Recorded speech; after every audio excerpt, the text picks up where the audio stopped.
All right, howdy everyone, good afternoon. I am Lei, the Yeah. CVA, the Community Volunteer Ambassador for the Santa Monica Mountains National Recreation Area. So I'm going to go ahead and, there's a few more people. I'm going to share my screen and read our general consent statement. So, as a visible disclosure, we'd like to inform any participants that any and all Zoom series is and will be recorded. The purpose of this is to provide the Zoom series to those who participated or missed out on the session. It is also provided the information for participants to refer back to. In addition to the visible disclosure, this statement will be orally stated at the beginning of each Zoom series like I am right now. And I'm going to stop sharing and hand it off to our speaker today, Austin. Thank you, Austin. Go for it. Thanks, Lei and Tori. Great to be with you all. I only see about 5 people on the screen, but I understand there's over 30. So this is definitely a new format for me to give a presentation like this, but I really do appreciate the opportunity, especially given the subject matter and the current times we're living in. I think it's an important presentation. And I'm going to ask, I think, a little bit for some of your participation at some point. I'll go over that at some point. But I'd love at the end of the presentation to hear questions and sort of some feedback. So I'm going to be presenting on the Black history of the Santa Monica Mountains. And can everyone see my presentation right now? Let me pull it up. Share. Yep. All right. There you go. Does that look good? Yep. Okay, excellent. So I deliberately wanted to mention that I deliberately changed the name from the African American history to the Black history of the Santa Monica Mountains, because upon reflection, I realized that African American history really limits the scope of the experiences of Black folks in the Santa Monica Mountains, because there were a lot of Afro-Latinx people who settled in the LA Pueblo and then went ahead and formed the communities in Los Angeles. So the broader term being Black history rather than just African American history, I thought was more applicable. So I also wanted to mention that I'm going to be presenting on several notable individuals within the Santa Monica Mountains community pre-World War II for the most part. So this history is not exclusive, is not the only Black history by any means. It's going to highlight certain individuals that I had selected through research to be known to be significant. And just a little bit of background on how this research came about. I'm trying to move slides. Let's see. Okay, there we go. I'll come back to that slide. In 2017, I was asked by the National Park Service to do an African American history of the Santa Monica Mountains National Recreation Area as part of a national effort to document African American civil rights, and specifically to document, interpret, and preserve sites and stories related to the African American struggle to gain equal rights as citizens in the 20th century. This was an incredible honor to be able to do this kind of research. I spent several months putting together over 100-page research document, which now the park has. So what I'm doing today is really summarizing my work on that project. And good friend of mine, Eva Larson, taught me to do your acknowledgements first, because usually by the end of a presentation, you're rushing to say who you're thankful for, which probably isn't the best practice. So I'm gonna do my acknowledgements first. I wanna acknowledge my wife, Patrice Frazier. Well, her last name is Ringelstein now. I gotta change the slide. My wife is Black and she grew up in Topanga, so she actually has a lot of firsthand knowledge about, her own experience growing up as an African American person in the Santa Monica Mountains. Ryan Ballard, who's a direct descendant of John Ballard, who is one of the original African American settlers here in the Santa Monica Mountains in the 1800s. Ryan and I formed a friendship relationship through this research, and I got some great insight from him. Jaton Valentine, who you'll see later, is a 80-plus-year-old resident of Venice Beach who has lived there pretty much her whole life. Her grandfather built her house that she still lives in 1927. I'm just pointing out a few names here on this list. Dr. Ellison Rose Jefferson edited the work and largely provided background for this research. And I could say something about every single person here, but I want to at least acknowledge them with their names listed. In this photo, if you didn't guess, that's me there pointing to Ballard Mountain. Can everyone see my mouse? Yeah, okay. This is Ryan Ballard with his back to us, and we had a whole group of people. So a lot of the people in this acknowledgements section are actually folks who helped participate in this field day where we went out and actually looked at some archaeology related to Black history in the Santa Monica Mountains. I'll go back a slide, or actually forward a slide. So before I keep going, I wanted to ask you all a question, and Tori, you can chime in if you need to, if this doesn't work, but if everyone can see this, I wanted to hear from you. Maybe this could take 4 or 5 minutes. Go ahead and feel free to share in the chat box. If you don't want to share, you could just reflect on this, and I'll leave you some time to do that. What meaningful connection do you have with Black history in the Santa Monica Mountains? So this might be a personal experience, a family story, could be through a friend, something that stands out to you, a place you visited, could be something that you've heard about through your own research or social media, or maybe through SAMO Youth because they've been involved in a lot of the programs that we have, or some other program. Go ahead and take some time and reflect on that. You could write it in the box. You could write it on a piece of scrap paper. And I'd like to maybe look at some of those in the chat box. That'd be just nice to see. So go ahead. I'll give you some time and I'll stop talking for a minute or two.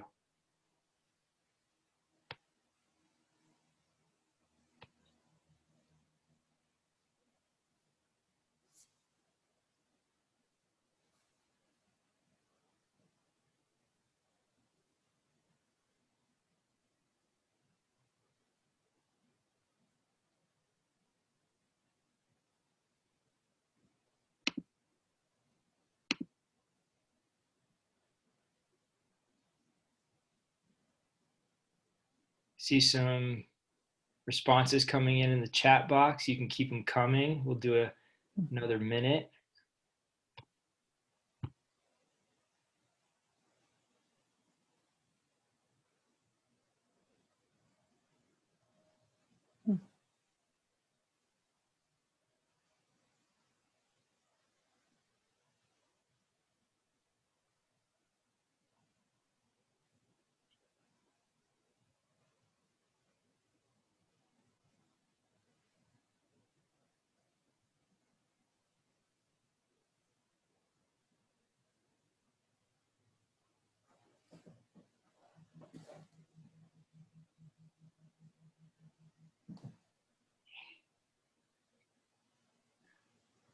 Wow, that's great.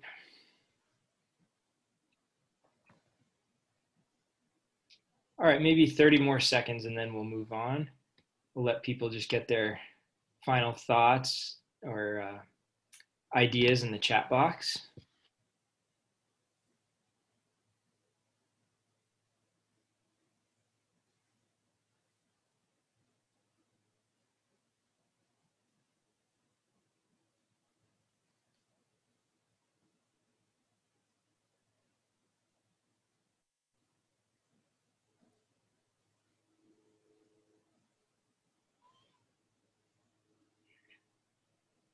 Okay, yeah, so awesome. This helps me to understand some of the knowledge you already have, um, and be able to connect with you. So we got meeting Ryan Ballard with Samo Youth. Awesome. Thanks, Tori. Um, a lot of people had some knowledge of Paul Williams as an architect of the Roberts residence at Solstice Canyon. People learned about Alice Ballard and John Ballard. There was one that stood out to me that makes me appreciate that I did this. Fred Jackson bought the home up in Deer Creek in the 1960s when it was uncommon for blacks to be in Malibu. That's something that was definitely out of my scope. So that's really awesome. So good. A lot of people have some knowledge, some foundational knowledge about some of the people we're going to cover. And if you don't, that's okay. I just wanted to see what kind of sort of schema you already have, and we can go from there. All right. So speaking of Samo Youth, there is Antonio Salores with Reginald Ballard, who is a descendant of John Ballard, who I mentioned is one of the original black families to settle in the Santa Monica Mountains in the 1880s. So Reginald actually served in World War II. He helped desegregate the LA Fire Department. Not only did he serve in World War II, he was a Tuskegee Airman in World War II. His father was also quite distinguished as a doctor, World War I, as far as I can remember. The Ballard family went on to do some pretty extraordinary things. And the reason why I'm showing this slide is that, through dialogue and through research and talking about history, we can actually reform, or I should say form, a lot of bonds with some of the people who have inhabited the Santa Monica Mountains, with community members. And it really, I think, strengthens our sense of the community between National Park Service, Samo Youth, other organizations, and the public.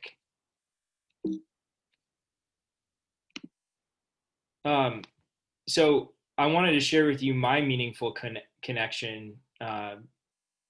By doing this research, I really did make some really strong, meaningful connections with some community members. Jaton Valentine, I mentioned earlier, she's an elder of the Venice Beach community.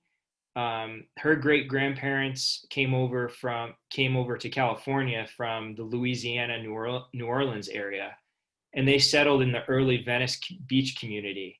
And she's lived in the same family home ever since. She's still a very feisty, amazing woman and an activist, still fighting for her community. And I happened to interview her for this research and just formed such a strong bond to the point where she's still my friend, actually a really good friend of our family today. Now, what's pretty extraordinary, and one thing I'm going to touch on throughout this presentation, is that the past and the present are not separated. And I hope you all can reflect on that. I think a lot of you probably are familiar with that concept. But just to give you an example, I was interviewing Jaton Valentine here in this photo because I wanted to write a chapter about the beach formed by the African American community in Venice, or actually Santa Monica, that's been derogatively called the Inkwell Beach. And that's unfortunately the moniker that has stuck with it. Jaton used to go there, and I wanted to hear about her experiences. And in the process of our conversation there at Whole Foods in Santa Monica, or Venice, we actually found some common ground. I was telling her about a story about a person named Arthur Valentine who tried to visit the beach in Topanga, in lower Topanga, in 1922 on Memorial Day. And he was shot in the leg, allegedly because he was black. And the community there at the beach didn't want him and his family there. And I, without even knowing this, Jaton turned to me and said, "Oh, that was my grandfather." I had no idea that I was telling her a story about her own grandfather. So I wanted to share that story with you all to show that the people who are living today and still experiencing and undergoing different forms of racism, they're not separated from the things that happened in the past. And I hope that this presentation can help us provide a better context for, why things are happening today the way they are. So here's Jatan actually in the newspaper. And she was featured in the newspaper. She's been featured a few times as an activist in her community because of the race-based gentrification that's happening in Venice, which is actually pushing out the Black community. In the 1970s, the Oakwood area where she lives was about 50% African American. Today, it's about 5% African American. And there are economic and racial discriminatory reasons for that. Her father here is pictured, Arthur Valentine. And this is one of the sheriffs who actually shot Arthur Sr. in the leg. So these things live with us today. There's more on that story that I could talk about, but for the sake of time, I'm going to leave it at that. So again, the past is not separated from the present and from the future. And I wanted to list some of the intersectional themes that I thought that this history touches on. The legacy of slavery, the African diaspora, Jim Crow, the Great Migration, homesteading, civil rights, women's rights, Black Lives Matter, community, historical archaeology, African American archaeology, multiple generations of land ownership. Why is it that many of the Santa Monica Mountains communities today are still predominantly white when there were Black settlers in the 1800s? How did that happen? Sacred spaces. One of the places that Jatan is actually still an activist fighting for is the African American First Baptist Church of Venice, which was actually just bought out by a billionaire. It was the community's church since, I believe, 1913, and that's an ongoing struggle today. So these sacred spaces are still being contested, and a lot of that is due to de facto segregation and the legacy of discrimination and things like that. Some conceptual guidance that guided me in this research. As I mentioned, the past, present, and the future are all intertwined. I'm an archaeologist, and I really gravitate toward historical archaeology because, as Kent Lightfoot said here in this quote, it's the most powerful approach for investigating the past outside of a time machine, because history alone can't really tell us the full picture of what happened. But when we actually braid together archival documents, ethnographic observations, narratives, oral histories, and then artifacts, we can get a more powerful approach for investigating the past. And that tends to be the approach that I take to try to weave together a story of what happened in the past. History doesn't repeat itself, it rhymes. That's a Mark Twain quote. I fully agree, and I'll let you digest that and interpret it your own way. So, you probably didn't think that I would be talking about 13,000 years ago for the African American or the Black history of the Santa Monica Mountains, but we have to contextualize this research.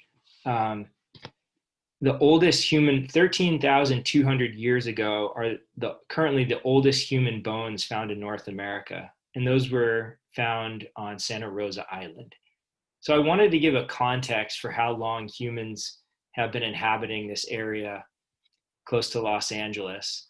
And it's probably much older than that, but we just still haven't found evidence of their settlements. So it was actually well over 12,000 years later that the first white people or European people landed on America's West Coast here in California. And we actually have a national monument named for the leader of that expedition. Cabrillo National Monument commemorates the moment that Juan Rodriguez Cabrillo landed in San Diego in 1542. But what's actually left out of that narrative is that there were actually African people on board. Unfortunately, a lot of the history that we receive today in classrooms and in the media, it is very whitewashed. In other words, it is ethnocentrically European from a European perspective. I would love it if I saw in the media or even at Cabrillo National Monument more recognition of the fact that the crew of that expedition was multi-ethnic. Because where did those Cabrillo ships actually take off from? They took off from New Spain, Mexico, and the crews were largely mixed race, even though the leaders of the expeditions tended to be of Spanish background. The same is true with a ship, and if you look at this shipwreck that I show in this photo, this is the San Augustine, and it actually wrecked in Drake's Bay in San Francisco in 1595. And the crew spent a whole month up in that bay with the coastal Miwok people, native people there. Because their ship was wrecked, they had to actually take their little tiny rescue boat full of about 70 men down the coast all the way through the Channel Islands and past the Santa Monica Mountains, all the way back to Mexico. Can you imagine a tiny little, basically rowboat going from San Francisco to Mexico full of dozens and dozens of people? And that crew included 7 enslaved African people. There was another expedition in 1602 in which there was at least one African person, a boy. That was the Sebastian Vizcaíno voyage. So all in all, these expeditions, these exploration voyages that get credited as being European, they did include people of African origin, and that shouldn't be left out of the history books.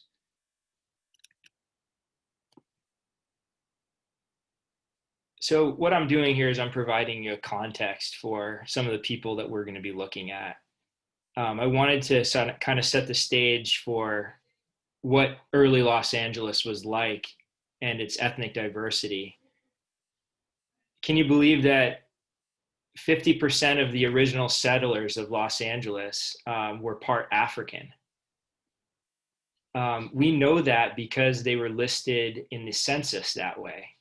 And back then they used words such as mestizo or mulatto to designate part African descent. One of the people who actually became the first mayor or alcalde of the Pueblo of Los Angeles in 1790 was actually part Black.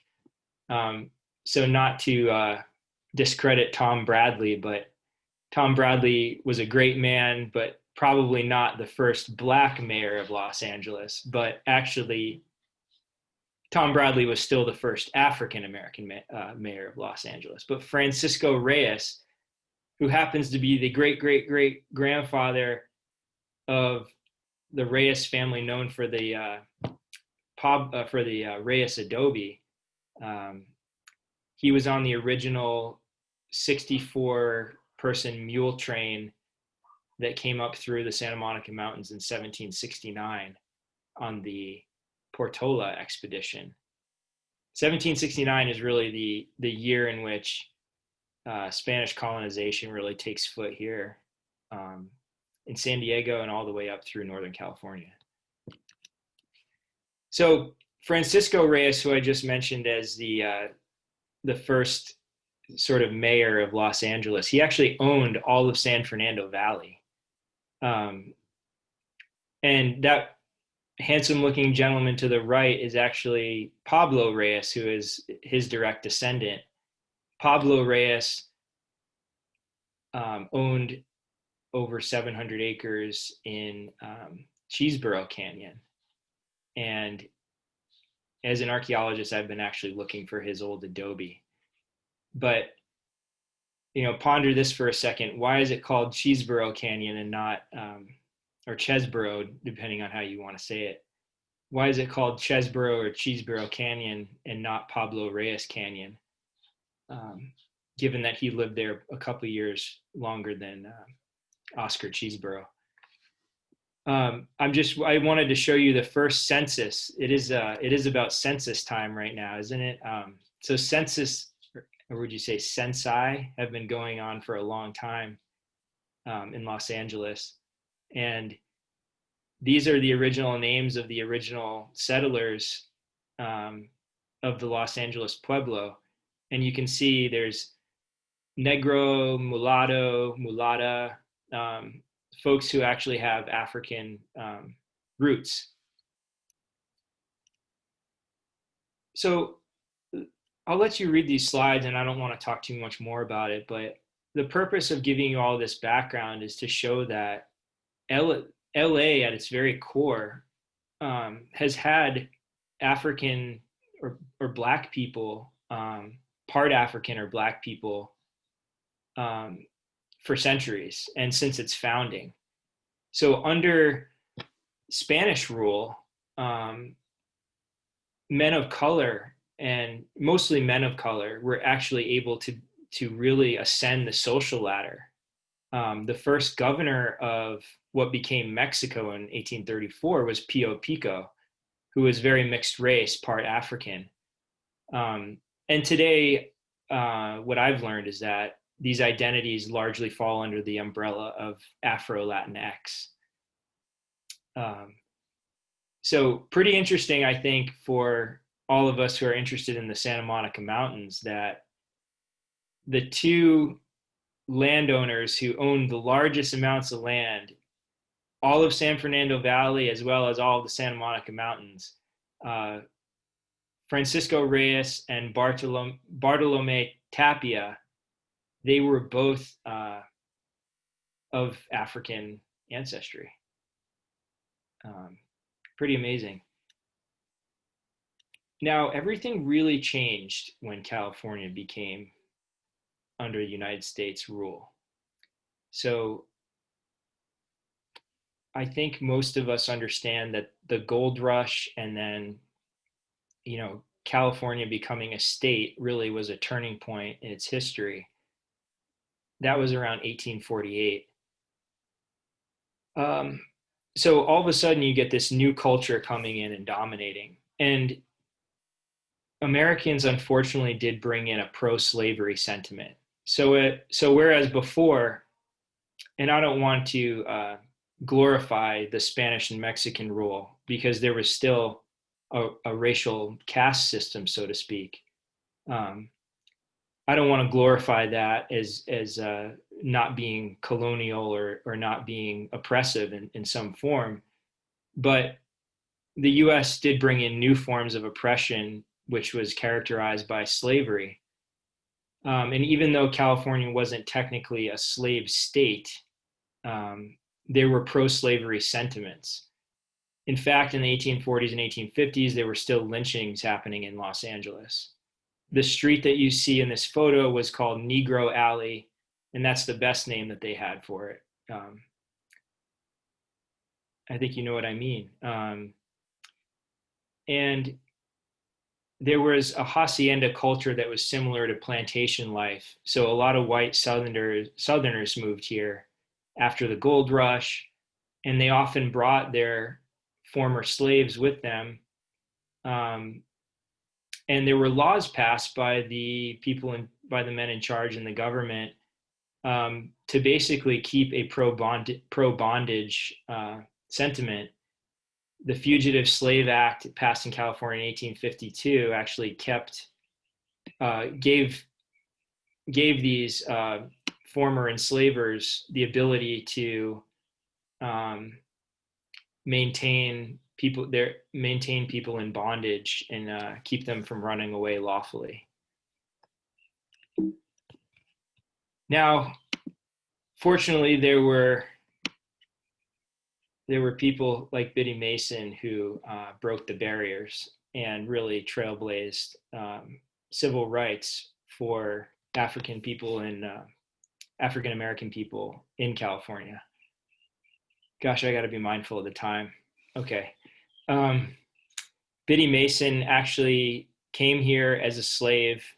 She was in bondage to a Mormon family and ended up being rescued in the Santa Monica Mountains in Santa Monica Canyon by a white sheriff and the small African American community who helped to actually rescue her overnight. So there was actually solidarity happening between this sheriff and then the Black community. And then actually the judge who presided over her case was really integral in her freedom. And she was freed just before the Dred Scott decision denied any protection to enslaved in the so-called free states. So Biddy Mason was incredibly fortunate, and they say fortune favors the brave. She was certainly a brave woman. And she went on actually to use her freedom to do pretty extraordinary things. She became a midwife. She purchased her own homestead for $250 in 1866. She used to work feverishly as a midwife to get that money to purchase her own land.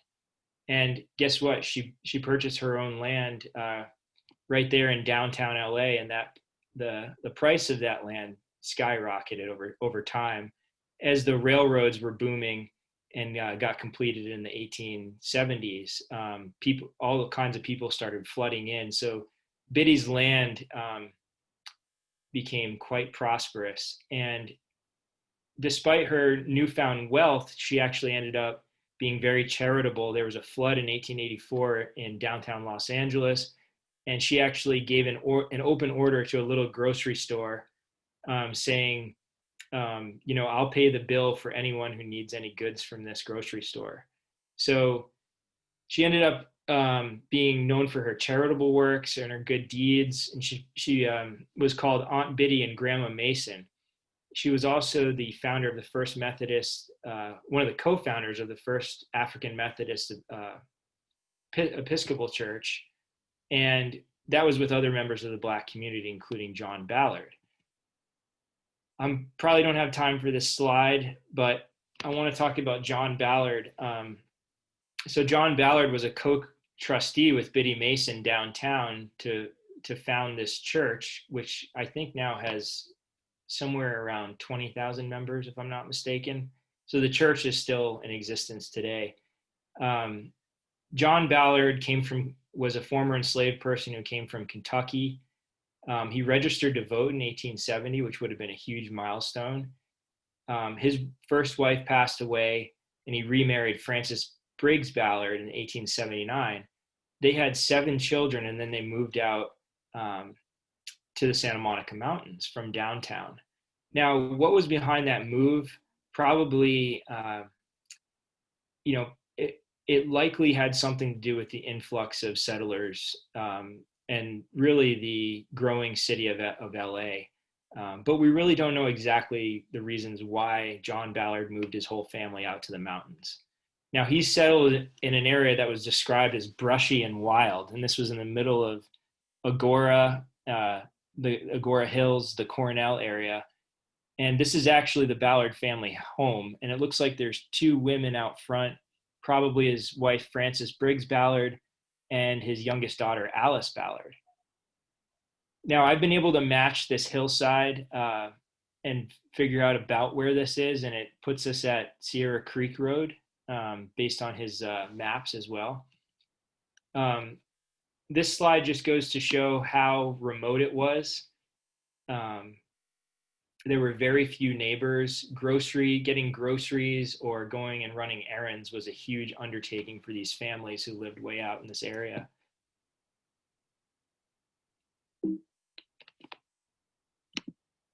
Now, unfortunately, not everyone in the area was happy with the Ballards being there. It's sort of ironic and, to me, offensive that this book was called Happy Days in Southern California, but there's a good amount of description of the unhappy days that the Ballards faced while they were living there. Mr. Ringe wrote about how the Ballard family home was burned down. It was actually burned down at least twice successfully, and they would have had to rebuild their whole livelihood. And it just goes to show how much racial hatred was happening even out in this remote area. It probably was really difficult for the Ballard family to not have the solidarity of the Black community downtown. In many ways, they were on their own, but I also found that through this research, they did integrate with some of the Afro Latinx families who are already out there. So there's more research that could be done about the community that was forming in the Santa Monica Mountains between African American people and families like the Reyeses. I'm mindful of time. I think I had too much detail, but John Ballard, despite all the racial hatred and discrimination, ended up receiving his homestead patent toward the end of his life for 160 acres. Now, not only did he get 160 acres, but his youngest daughter, Alice, did as well. So they each had, the whole family had over 320 acres between them. You can see their homesteads were actually this is a homestead map on an early Santa Monica newspaper. You can see Alice Ballard and John Ballard. Their homesteads were a little bit separated from one another. This is out in the Agora Hills area off Mulholland Highway. And just to put it into perspective, you can see how remote Alice Ballard's house was. Way out in the Santa Monica Mountains, out in the country. I wanted to focus on Alice a little bit. She spent most of her life in the mountains because she would have moved there when she was still like a young teenager. Actually, I think she was around 11 or 12. In her homestead testimony, she cultivated fruit trees and vines on her own land for about 10 to 12 seasons. And this was at a time where most African American women were domestic servants, otherwise known as house servants. And so she must have been quite a rugged, pioneering woman to be able to do most of this work, probably with very little help. She ended up marrying a former enslaved person who claimed to be from Morocco.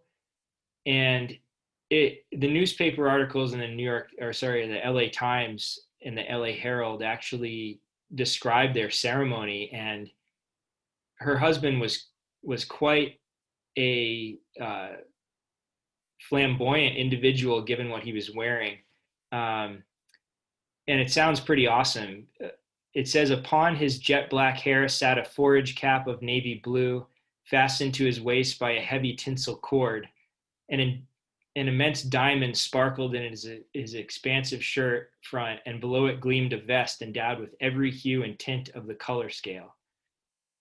And this description goes on to say that his costume was so fierce that it said something like it could burn a hole through your shoe or something like that. But anyway, they tied the knot, and it looked like a pretty amazing ceremony. And it was so amazing that it was well documented.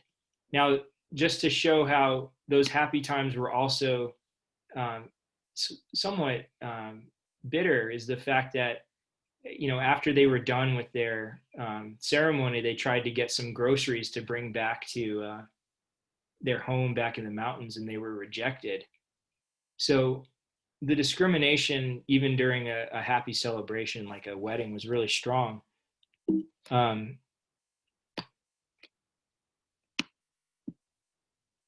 Is it okay if I go about 5 minutes over? Austin, sometimes it's common to do the full hour and then we do 15 minutes after that of questions. So Okay, thanks, Tori. this group is used to that. I have so much rich information to cover. Yes. So, it's a mixed bag of successes, and also just really a lot of hardships growing up in the mountains for the Ballard family.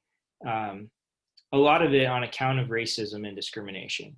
And I don't want to overstate, or I don't want to understate that point, but I also don't want to leave out the fact that there were some families and individuals who helped out. When their house burned down, the Russell family did actually go to support the Ballard family. They were one of the white families who owned a lot of property nearby, and actually the Russell family and the Ballards, it looks like their children actually went to school together. And Alice Ballard, as well as her mother, oftentimes did some caretaking and probably midwifing for the Russell family children.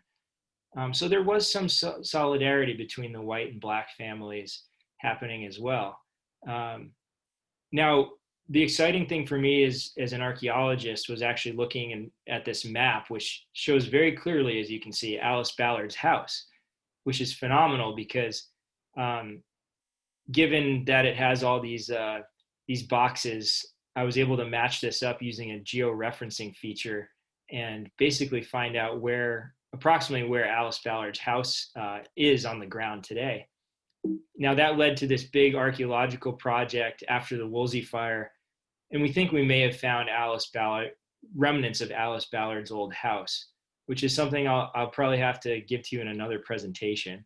But it was super exciting to actually find objects that may have been associated with the Ballard family. There's just another view of that map. Now, after Alice Ballard got married in 1901, she moved, or she was still on her homestead land.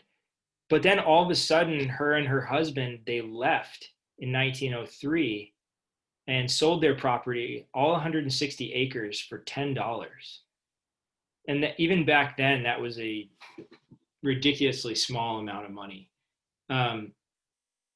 Based on some of the research that Patty Coleman did, it looks like there was a huge fire in 1903 there was a huge fire in 1903 that probably burned down their home, because just about a week after that fire came through all of Malibu and Agora and many parts of the Santa Monica Mountains, they sold their place.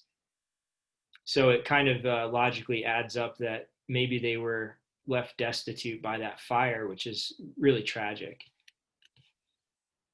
Now we're into the 1900s, and I'm going to transition on to another notable individual, as we've mentioned, Paul Revere Williams. Now in the early 1900s, W.E. Du Bois did a tour of LA, and he was a prominent leader of the NAACP, and he wrote, "Los Angeles is wonderful. Nowhere in the United States is the Negro so well and beautifully housed, nor the average efficiency and intelligence in the colored population so high. Out here in this matchless Southern California, there would seem to be no limit to your opportunities, your possibilities." Even though he wasn't naive to the prejudice and racial hatred that existed, he affirmed that Los Angeles was still the center of African American life in California. Now, why did he say this? Well, I had to skip a slide, but this is sort of after the Jim Crow period, in which there was a lot of lynching and racial hatred and violence in the South. So even though California did have its own problems with racism and de facto discrimination, it was still seen largely as a land of opportunity for African American people.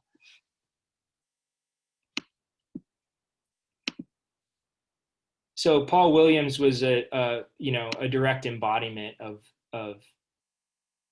the Great Migration due to Jim Crow. His parents actually left Memphis in the 1890s. He was born.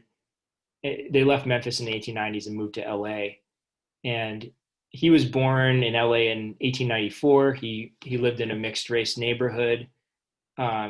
Despite the odds against him as a Black man in very much a white man's field of architecture, he became probably the prominent architect of LA, co-designing over 3,000 projects. And some of you have probably seen many times some of his work or driven past it. Just think of the LA airport, the mid-century modern arches that are there. And I am close to running out of time, but I don't want to leave out Paul Williams here. So I covered a lot of this. His parents may have been inspired to leave Memphis because of the writing of Ida B. Wells, who was an editor of the Memphis African American newspaper.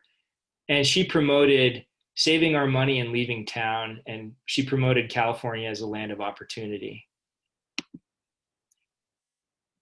I shouldn't skip this last part, that in June 1921, Paul Williams passed his architectural examination, and at the time he was the only licensed Black architect in all the Western United States. Now, I want to point this out. I think it's super important. So he ended up doing incredible work. If I skip 2 slides ahead, that's just one of many of his buildings. That's the YMCA building, 1928. A lot of white patrons actually saw his work but didn't know he was Black. So when they went into his office and then saw that he was Black, they were sort of stunned, but they knew how good he was.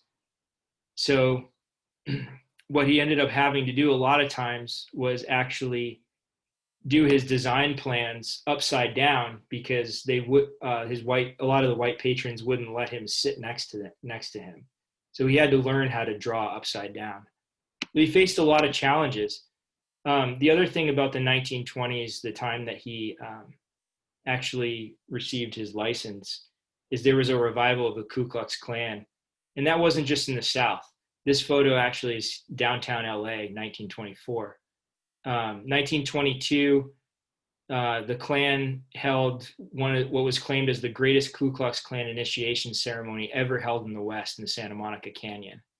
Also remember, 1922 was the Arthur Valentine incident I went over at Topanga Beach. And again, despite those horrible, horrible undertakings that were going on, and the more blatant manifestation of racism, Black people in LA were contesting the challenges that went on with that. And Paul Williams is a direct example of someone who, despite the odds, overcame the obstacles to really become very prominent. There's Paul Williams looking very distinguished with his wife, and he said that she enchanted me from the moment I laid my eyes on her. Her name is Della Mae Williams. So, like I said, Paul did over 3,000 structures. One of them happens to be in the Santa Monica Mountains. Actually, a couple are in Santa Monica Mountains, because he did some in, I think, the Bel Air areas. But in our park, there was one Paul Williams residence in Solstice Canyon. And it really was an extraordinary Paul Williams house, because there was this incredible flow between the exterior and interior. He was known to have brought the outdoors in. And what I mean by that is he actually made the outdoors come into the home. A lot of the water that was trickling down that hillside actually flowed underneath the house and out to the front. And that was something that the Roberts family wanted. They wanted an integration with the natural landscape outdoors. These are just some photos from the Paul Williams residence. And if you go to Solstice Canyon now, and some of you have probably done that. You can actually still see the interior design plan, because although the house did burn down, the bare bones of his design plan are still to be seen, and you can actually walk through them. I've actually tried to rescue this fireplace from destruction during rain before, and it's actually still standing. Let's see, I'm looking at the time. I'm going to just do 2 minutes to share with you some of the archaeology related to African American history. This is out at Alice Ballard's cabin site, and this is about 3 or 4 years ago, before the Woolsey fire. I saw this stone wall and I got really excited because I thought it might relate to Alice Ballard. Well, after the Woolsey fire, I saw this road on the hillside, which is actually the old horse and buggy road that got revealed by the fire burning off the vegetation. Can you imagine horse and buggies going up that hill in the early 1900s? That was actually the main route to the ocean through Agora before they built Mulholland Highway. And it went right past her house. Now, unfortunately, it had the derogatory name that you can see in this newspaper. And people actually who went through there documented their journeys past Alice Ballard's house through that part of the mountains. Now, I walked that hillside and found an old horse and buggy that had probably fallen down the hillside, and then started finding period pieces from the time of Alice Ballard. And then I saw this foundation, and I was with a friend who's an archaeologist named Devlin Gandy. And we noticed that this is actually right about at the spot where Alice Ballard's house would have been on that map. There's my dog. There's the old horse and buggy road. And these bricks actually confirm that, because these bricks are made between 1887 and the 1920s, that's, roughly of the period of the Ballard occupation. And there's a little house platform. Now, this is, just an example of what an African-American family with that modest style house looked like in the early 1900s. There were Native American artifacts there too. We got a field crew out there, and we actually found a whole lot of stuff which might be related to the Ballard family. So all of these household items, because it was on private land, they were able to be collected, brought to California State University, and students, as you see in these photos, are actually analyzing these in an ongoing project. And this is going to lead to opportunities to hopefully reach out with other groups in universities to study these items, as well as maybe an excavation to determine if this is actually Alice Ballard's house or not. And I'm hoping that more people of color can be involved in this project so that it can actually truly reflect a good integration with the communities and the stakeholders that have cultural connections with this place. The Ballard family has been involved, and I really look forward to how this project is going to continue to unfold. There's the Ballard family up in the Santa Monica Mountains a couple of years ago. And I think that what's really been great about all of this is that it's given an opportunity for their family to reconnect with the land and for other folks to connect with them. And I think that there's infinite possibilities to where this all can go. I'll end it there. So thank you very much. Thank you, Austin. I feel warmed that our participation in this was over 40 at one point, which hasn't happened outside of wildlife presentations. So thank you all for being here and caring. And let me go through some questions for you. One is your entire report available for the public? Yeah, that's a great question. And you're sort of, lighting the fire for me to get moving on doing the final edit. I did turn in a version of the report to the park for internal use. Part of my reason for this outreach is I want to get the information out. However, especially given the current events, I don't feel like it's adequate yet for the entire public. I think I would really like to get some collaboration with more collaboration with some community members and some editing and peer reviews before we actually disseminate it to the public. And I really have that as a high priority. Cool.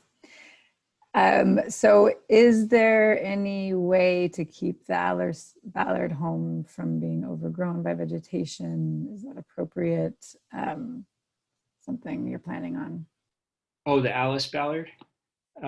Yeah, so, I mean, as it stands right now, it was on private land. The landowners, I contacted them, kind of roll of the dice, and they were very amenable to allowing us to do some archaeological survey there. We didn't actually dig or anything like that out of respect for the whole process. We actually collected the artifacts so that they wouldn't get looted during the post-Woolsey fire period in which there was a lot of vegetation burned off. The vegetation has largely grown back, but that we're in the works to try to figure out the next steps. And I'm kind of curious actually about the question, keeping the vegetation off. What I'm trying to think what that would do otherwise. Really, the reason why we don't want vegetation is there so that we don't get poison oak if we do an excavation. But otherwise, there's no foundation on the surface or anything else. There's really just objects associated with them, most of which have been collected. So all that's left out there are like little bits of glass that are pretty inconsequential.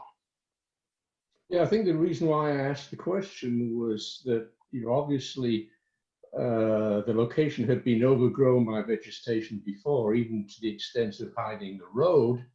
Oh, yeah. And so, I mean, given the interest and finding all the objects, including maybe indigenous people's artifacts, they've been interested in kind of keeping it somewhat open so that it didn't get hidden again in future decades. Yeah, and we have a process for documenting the site, and I like your train of thought. We have a way of doing GPS mapping, which is confidential, but we record those and keep those in our archives. Yep. Did you contact the local tribe leaders to inform them that you also found some artifacts from indigenous peoples? Yeah, that's an important next step. I have, on a personal level, spoken with some members, but another step would be, before we could even dig, that's part of the actual protocol. Right. Is to, so any indigenous related artifacts were left alone. They were not collected. It was only the historical items. So another part of that is that the land itself might be transitioning to an agency, not the National Park Service, but another agency. And if and when that happens, it'll be really imperative that we do make those formal contacts with the tribes. Okay. It'll likely not be the National Park Service, but whichever agency owns that land. Yeah. Great question. I have two questions, Austin. Great presentation, but I just want to say, are you going to bring the context of the Spanish history, like that they were under the dominance or rule of Muslims for over 700 years? I mean, it was in 1492 that they actually won their independence from the Muslims. Oh, wow. So after 700 years, a lot of the Spanish likely have, or at least some of them, African blood in them. So some of them might have been mulatto or mestizo already. Oh yeah. Oh, that's an excellent point. And I think that's something important to bring into the conversation. And what I've found is that so much of the racial characteristics, it's a dynamic thing, and like we're always changing the names, over the years of who's what, right? And a lot of that is politically and socially based. There's motivations from politics and all kinds of things like that. And it'd be great to get to a point where we all recognize that we're part African, right? But at the same time, that's super sensitive because being Black has its own repercussions, right, in history, or it has its own political effects. So we can't be colorblind either. So it's one of those things where all those considerations are so important. And but I do appreciate that fact because I didn't even know that myself. Yeah. And can I mention one other thing? In one of your slides, and you also talked about it, about the Spaniards kidnapping slaves. And actually, if you, there was a lot of controversy like 5-10 years ago, but now most historians agree that actually, although the Portuguese did, after I think in the 1700s, finally go in into the interior, like in the Congo, and kidnap, almost all the other Europeans bought slaves from the other African tribes and warlords. Oh, wow. Yeah. Huh. Gosh, I'm going to have to look into that deeper history a little bit more, but I think it's a great thing to consider. And that's again why I want to revisit the report and add some things based on some of these dialogues. Austin, you're getting a ton of thank yous and thanks for your thoroughness, and please come back. We'd love to see what we missed, all of that. So thank you so much. I would love for you to share, if you can, about the documentary that's being worked on. Oh gosh, I'm not a great authority on that, just because I'm kind of one of the few archaeologists here at the park, and I was pretty busy. Unfortunately, I didn't get too involved with the documentary. But Anna, who is our media person, I think would be the right person to talk to. And what I do know,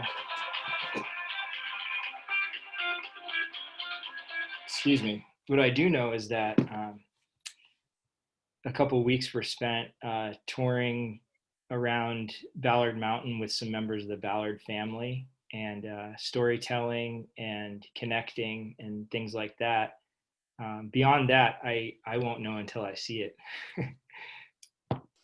Okay, well, we will make sure that our volunteer crew knows when it's available and out, and share as we know.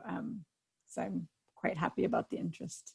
I was actually doing cleanup, Woolsey Fire cleanup when that was going on. So unfortunately, my hands were strapped. Yeah, my hands were tied. Austin, thank you so much for not just the research, but the honesty and the heartfeltness and all of that in the presentation. Any last questions? Okay. I will say, gosh, I hope we can do more of these because I left out so much information. There's a whole chapter on leisure and recreation in the African American community, including the Bay Street Beach, which I had mentioned, and so many more things. And I look forward to maybe doing some other presentation that covers those things. Okay, we'd love that very much. Maybe we can book you for November, even All right, October. cool. I'll have to run it by John. Okay. Okay. Thanks, Austin. Thanks, everybody, right. for joining us. Thank you all. Thank you. All right. Thank you. Thank you, Austin. Here.